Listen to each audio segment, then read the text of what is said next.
उत्तर प्रदेश के वज़ीर आला योगी आदित्यनाथ ने आज वज़ीर आज़म नरेंद्र मोदी से मुलाकात की। ये मुलाकात पीएम की रिहाइशगाह पर हुई। मुलाकात के बाद योगी आदित्यनाथ ने ट्वीट किया और वज़ीर आज़म नरेंद्र मोदी का शुक्रिया अदा किया। वहीं योगी आदित्यनाथ ने बीजेपी सदस्य जेपी नड्डा से भी मुलाकात की। वहीं 1:30 बजे वो सदर जमहूरिया से भी मुलाकात करने वाले थे।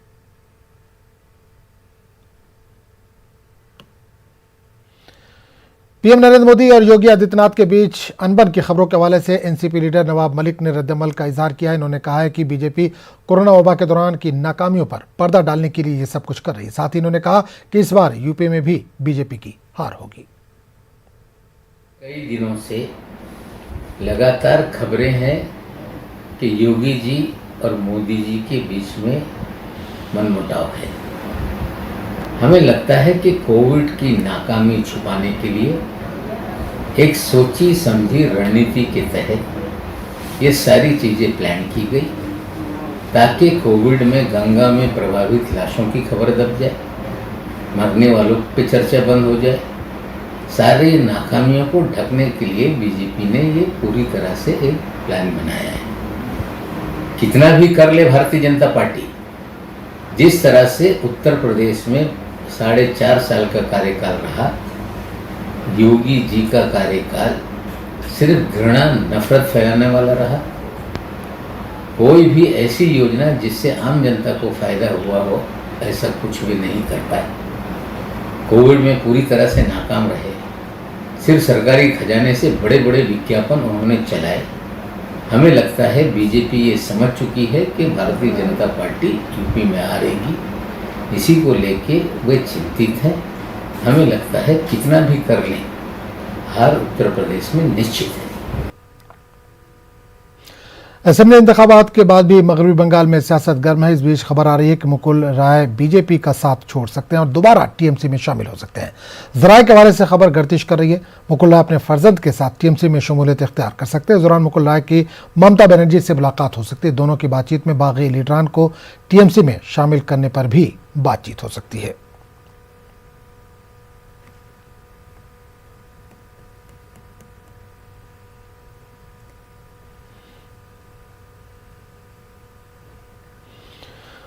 तो बड़ी खबर आ रही है मगरबी बंगाल से, जहां असेंबली इंतखाबात के बाद भी मगरबी बंगाल में सियासत गर्म है, सियासत जारी है। मुकुल राय जो कि इलेक्शन से पहले बीजेपी में शामिल हुए थे, अब बीजेपी का साथ छोड़ सकते हैं और दोबारा वो ममता के साथ आ सकते हैं। दोबारा वो टीएमसी में शमूलियत इख्तियार कर सकते हैं। ज़राए के हवाले से ये खबर गर्दिश कर रही है मुकुल राय अपने फर्जंद के साथ टीएमसी में शमूलियत कर सकते हैं। इस दौरान मुकुल राय की ममता बनर्जी से मुलाकात भी हो सकती है। दोनों की बातचीत में बागी जो लीडर हैं उनको भी टीएमसी में शामिल किया जा सकता है। बढ़ती गर्मी के साथ मुल्क में सियासी पारा चढ़ रहा है। अलग अलग रियासतों में लीडरान की मुलाकातें चल रही हैं। इस बीच आज मुंबई में एनसीपी सरबराह से प्रशांत किशोर की मुलाकात हुई। बताया जा रहा है कि दोनों में 2024 के हवाले से तबादला ख्याल किया गया। इन दोनों की मुलाकात काफी अहम मानी जा रही है। हालांकि एनसीपी इस मुलाकात को रस्मी बता रही है।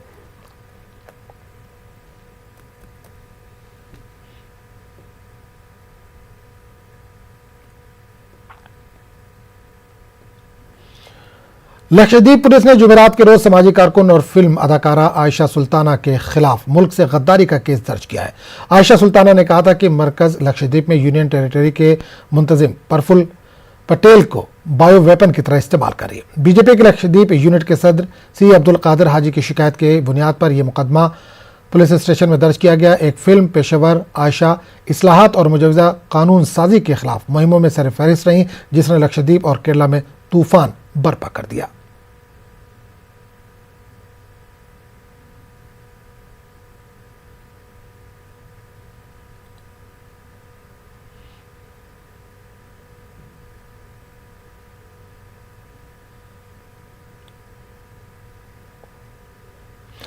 अतालवी मरीन्स के जरिए केरल के 2 माहीगीरों के कत्ल के मामले में सुप्रीम कोर्ट में अहम समाअत हुई, जिसमें सुप्रीम कोर्ट ने बैनुल-अक़वामी सालसी अवार्ड के मुताबिक फैसला सुनाया कि अतालवी हुकूमत इन 2 अतालवी मरीनों के खिलाफ कानूनी चाराजोई करेगी, जिन्होंने फरवरी 2012 में केरल के साहिल से 2 हिंदुस्तानी माहीगीरों को गोली मारकर हलाक किया था।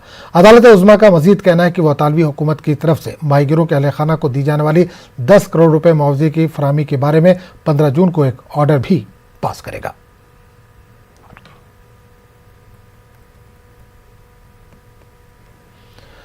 टीआरएस पार्टी के रुकन पार्लियामेंट नागेश्वर राव के मकान पर ईडी ने छापा मारा है। ईडी ने रुकन पार्लियामेंट नवा नागेश्वर राव के मकान के अलावा उनकी कंपनी मधुकान ग्रुप और दीगर 5 मुकामात पर भी एक साथ छापा रहा। रुकन पार्लियामेंट पर कर्ज के नाम पर बैंकों को 1000 करोड़ रुपए की धोखाधड़ी का इल्जाम है। ईडी अहदेदारों ने बताया कि रुकन पार्लियामेंट नागेश्वर राव ने रामकी एक्सप्रेस हाईवे पर प्राइवेट लिमिटेड के नाम पर रकम हासिल करते हुए दीगर कंपनियों में सरमायाकारी की है। एनफोर्समेंट डायरेक्टरेट के अहदेदार कंपनी के अकाउंट्स, डॉक्यूमेंट और दीगर दस्तावेजात की जांच कर रहे हैं। मध्य प्रदेश में नर्सों और पैरामेडिकल स्टाफ की हड़ताल तीसरे दिन भी जारी है। 8 नुकाती मांगों को लेकर नर्सों और पैरामेडिकल स्टाफ के जरिए 9 जून से हड़ताल शुरू की गई थी, लेकिन हुकूमत की जानिब से अभी तक इनसे कोई बातचीत नहीं की गई, जिसको लेकर नर्सों और पैरामेडिकल स्टाफ में खासी नाराजगी देखी जा रही है। अपने मुतालबात को लेकर नर्सों ने रियासत के मुख्तलिफ शहरों में हुकूमत के रवैये के खिलाफ नुक्कड़ नाटक के जरिए अवाम के सामने अपने मसाइल पेश किए। नर्सों और पैरामेडिकल स्टाफ ने हुकूमत को इंतबाह दिया कि अगर इनके मुतालबात पूरे नहीं हुए तो वो काम बंद करके गैर मुअय्यना मुद्दत की हड़ताल करने को मजबूर होंगी। मुतालबात पूरे नहीं होने पर गैर मुअय्यना मुद्दत की हड़ताल पर जाने का भी उन्होंने इंतबाह दिया है। तो बड़ी खबर मध्य प्रदेश से है, जहां नर्सों और पैरामेडिकल स्टाफ की हड़ताल लगातार जारी है। आज हड़ताल का तीसरा दिन है। अब तस्वीरों के जरिए भी देख सकते हैं कि नर्सें एहतजाज करती नजर आ रही हैं। 8 मांगें इनकी हैं, जिनको लेकर नर्स और जो पैरामेडिकल स्टाफ है वो 9 जून से लगातार हड़ताल कर रहा है, लेकिन हुकूमत की जानिब से अभी तक इनकी कोई बात नहीं सुनी गई, कोई इनसे मिलने नहीं पहुंच रहा है। नर्सों और पैरामेडिकल स्टाफ में इसको लेकर काफ़ी नाराज़गी पाई जा रही है।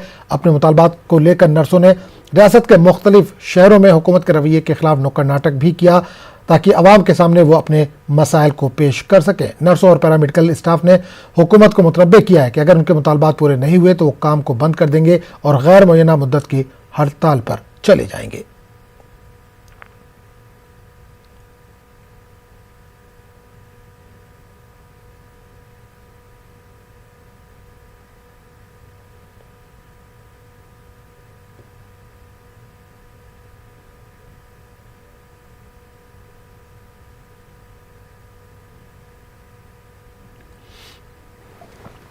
उस पूरे मामले पर बात करने के लिए हम सीधे रुख करेंगे भोपाल का, जहां सभा नुमाइंदे मेहताब आलम इस वक्त जुड़ रहे हैं।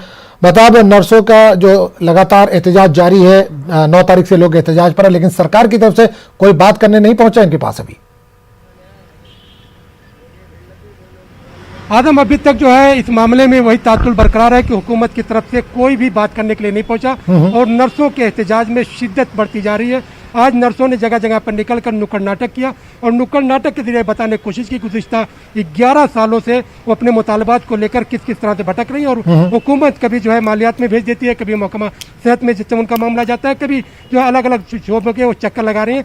और उन्होंने सीधे तौर पर कहा कि अगर 24 जून तक हुकूमत इस मामले को नहीं मानती है तो 25 जून से वो गैर मुअय्यना मुद्दत की हड़ताल करेंगे। लेकिन इसी बीच हुकूमत मध्य प्रदेश ने एक बड़ा ऐलान किया है कि जो कॉन्ट्रैक्ट मुलाजमीन जिनकी हड़ताल 15 जून तक जो है उनके जो यकीन दहानी की गई थी, जिसकी यकीन दहानी पर उन्होंने अपनी हड़ताल खत्म की थी, उनको स्पेशल रिक्रूटमेंट देने का ऐलान किया है। तो इस तरह से 15 जून से जो नई हड़ताल शुरू होने का खतरा था उसको तो हुकूमत ने खत्म कर दिया है। अब जो कॉन्ट्रैक्ट मुलाजमीन होते थे उनको नेशनल हेल्थ मिशन के तहत 2 से 4 हज़ार रुपये तक उनकी तनख्वाहों में इजाफा हो जाएगा। लेकिन जहाँ तक जो है नर्सों का ताल्लुक है या फिर पैरामेडिकल स्टाफ की बात करें, इस मामले पर आदम अभी तक हुकूमत ने किसी भी तरह की कोई पेशरफ नहीं की है। हमने थोड़ी देर पहले जो है मध्य प्रदेश के वजीर बराए मेडिकल एजुकेशन से बात की, उन्होंने कहा भी इस तरह की कोई बात हड़ताल जैसी नहीं है, कुछ लोग नाराज हैं लेकिन उस पर बातचीत करके मामले को हल कर लिया जाएगा। अब देखना है कि बातचीत होती है, कब होती है, इस पर नजर रखने की जरूरत है।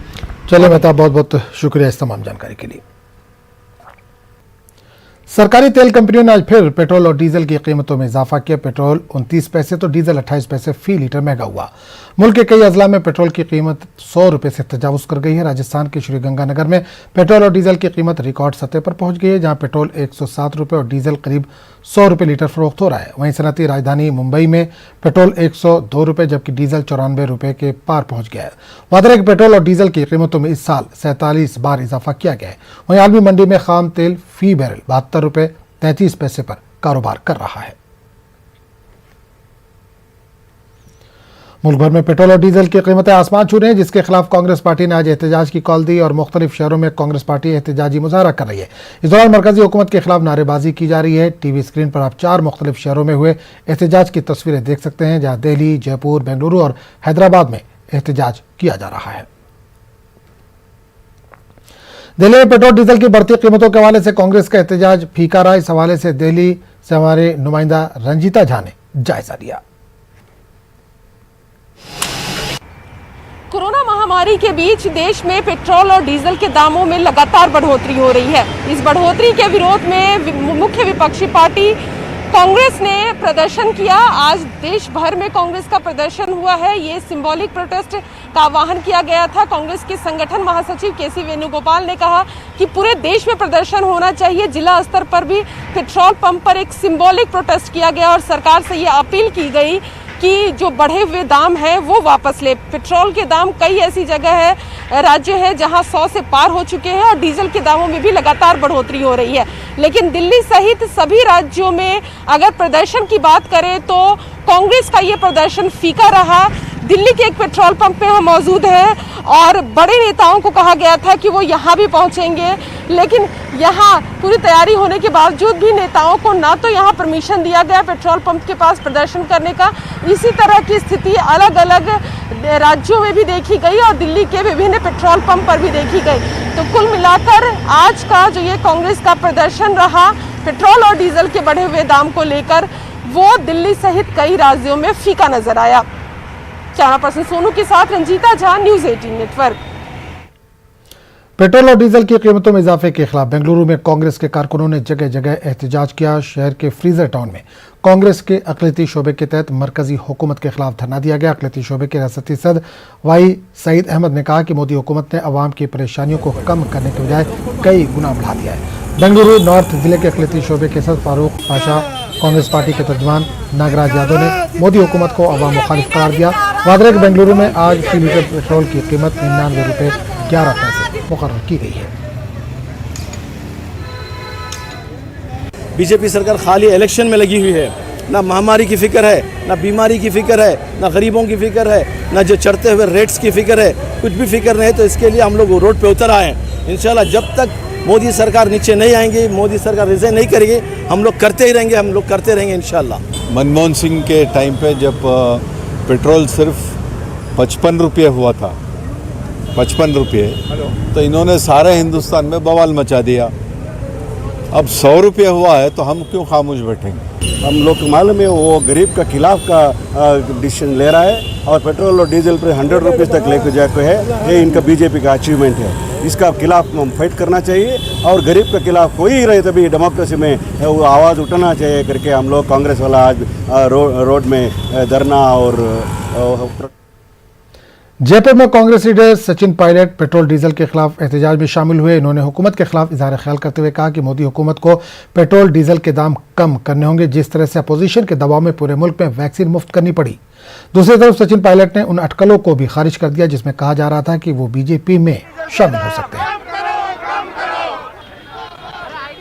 त्राई मची है, नदियों में लाशें बह रही हैं, लोगों की नौकरियां जा रही हैं। ऐसे समय में बजाय लोगों की मदद करने के लिए, महंगाई को बढ़ाने के लिए आज पेट्रोल डीजल के दाम आसमान छू रहे हैं। इस सरकार की नींद खुलने का नाम नहीं ले रही है।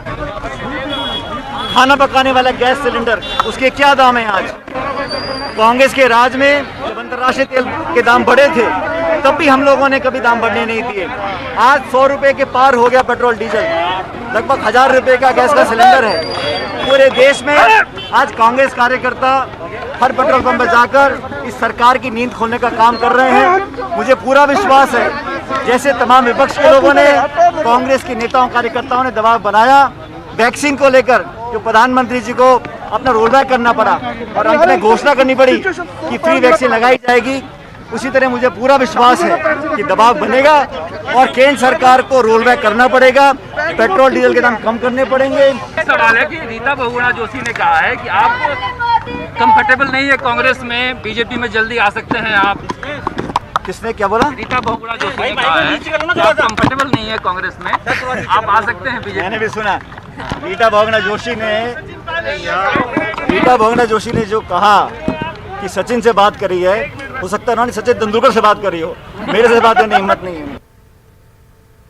पेट्रोल और डीजल की बढ़ती कीमतों के खिलाफ मध्य प्रदेश में कांग्रेस कारकुनों के जरिए जगह जगह धरना देकर एहतजाज किया गया। भोपाल में भी कांग्रेस कारकुनान ने पेट्रोल पंपों पर धरना दिया और एहतजाज किया और हुकूमत से पेट्रोल और डीजल पर लगाए गए टैक्स को वापस लेने का मुतालबा किया। कांग्रेस के एहतजाज में साबिक सीएम दिग्विजय सिंह भी शामिल हुए। एहतजाज के दौरान मरकजी हुकूमत के खिलाफ नारेबाजी की गई। लोग प्ले कार्ड हाथ में लिए हुए थे जिसमें बढ़ती महंगाई और मरकजी हुकूमत के खिलाफ स्लोगन लिखे हुए थे। अंतर्राष्ट्रीय क्षेत्र में कच्चे तेल के भाव गिरते जा रहे हैं। चलो भाई शांत रहो।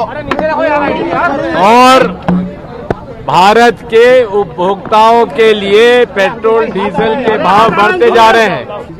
यूपीए सरकार में सेंट्रल एक्साइज ड्यूटी होती थी 9 रुपए, आज वही सेंट्रल एक्साइज ड्यूटी है 34 रुपए।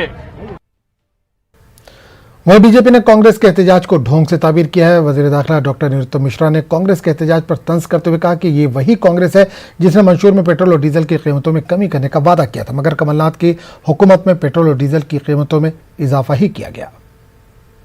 वो कांग्रेस को अधिकार किसने दिया जिसने अपने घोषणा पत्र में डीजल पेट्रोल के दाम कम करने का कहा था और कम तो नहीं किए, बढ़ा और दिए थे। सरकार में मध्य प्रदेश में आए कमलनाथ जी और उन्होंने डीजल पेट्रोल के दाम कम करने की घोषणा की और बढ़ा दिए थे। उसको ये अधिकार किसने दिया है? ये पब्लिक है, सब जानती है। और इसलिए आपने ये देखा होगा कि कांग्रेस के किसी भी आंदोलन में जनता कभी भागीदारी नहीं करती। राजस्थान में इन दिनों पोस्टर की सियासत जोरों पर है। राजस्थान बीजेपी ऑफिस के पोस्टर से साबिक सीएम वसुंधरा राजे की तस्वीर हटाने के बाद मामला और ज्यादा गर्म हो गया है। अब जिला झालावाड़ में वसुंधरा राजे और उनके बेटे दुष्यंत सिंह का लापता पोस्टर लगाया गया, जिसमें कहा गया है कि कोरोना वबा के दौरान ये दोनों लोग लापता रहे और इनके बारे में इत्तला देने वालों को इनाम दिया जाएगा। पूर्व मुख्यमंत्री वसुंधरा राजे और उनके सांसद बेटे दुष्यंत सिंह को लेकर राजस्थान में इस समय पोस्टर पॉलिटिक्स चल रहा है। देखा जाए तो सबसे पहले राजस्थान बीजेपी कार्यालय पर जो पोस्टर लगे थे उसमें से पूर्व मुख्यमंत्री वसुंधरा राजे का फोटो हटा दिया गया। उसके बाद अब उनके विधानसभा क्षेत्र और उनके बेटे सांसद दुष्यंत सिंह के क्षेत्र में एक पोस्टर लगा है। उस पोस्टर में लिखा है कि पूर्व मुख्यमंत्री वसुंधरा राजे और सांसद दुष्यंत सिंह गुमशुदा हैं। कोरोना संक्रमण काल के समय यह लोग गुमशुदा रहे और इनके ये लोग देखने तक नहीं आए क्षेत्र में। तो ऐसे में पीड़ित लोगों की तरफ से पोस्टर लगाया गया है कि जो लोग इनके बारे में जानकारी देंगे उनको पुरस्कार दिया जाएगा। इस समय मैं दिल्ली में जो सांसद दुष्यंत सिंह हैं उनके आवास के बाहर हूँ। आप देख सकते हैं कि लोधी स्टेट में यह उनकी कोठी है दुष्यंत सिंह की, और यहाँ पे बताया जा रहा है कि दुष्यंत सिंह मौजूद हैं।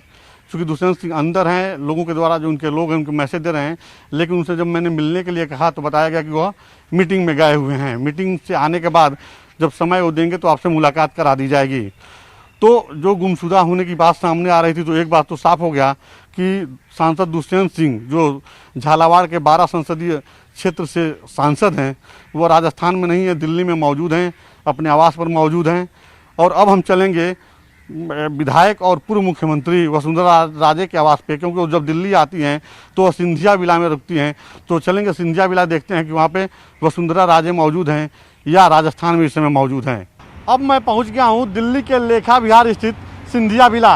यही सिंधिया विला है जहाँ पर वसुंधरा राजे रुकती हैं। जब भी वो दिल्ली आती हैं तो यहीं पर वो रुकती हैं, और यहाँ पे हम जानने की कोशिश करेंगे कि क्या वसुंधरा राजे इस समय यहाँ पे मौजूद हैं या राजस्थान में मौजूद हैं, क्योंकि उनके विधानसभा क्षेत्र में इस समय पोस्टर लगा है कि वो गुमशुदा हैं। तो देखिए इनके जो गार्ड हैं इस समय दरवाज़ा नहीं खोल रहे हैं। बेटे सांसद दुष्यंत इस समय गुमशुदा हैं, तो इस बात की जानकारी तो मिल गई कि सांसद दुष्यंत सिंह लोधी स्टेट में जो सरकारी आवास उनको मिला है, 17 नंबर जो आवास मिला है, उस आवास पर मौजूद हैं। लेकिन दिल्ली में जो सिंधिया विला है लेखा विहार में, जहाँ पे वसुंधरा राजे रहती हैं, यहाँ पर वसुंधरा राजे इस समय मौजूद नहीं हैं, यह उनके गार्ड का कहना है।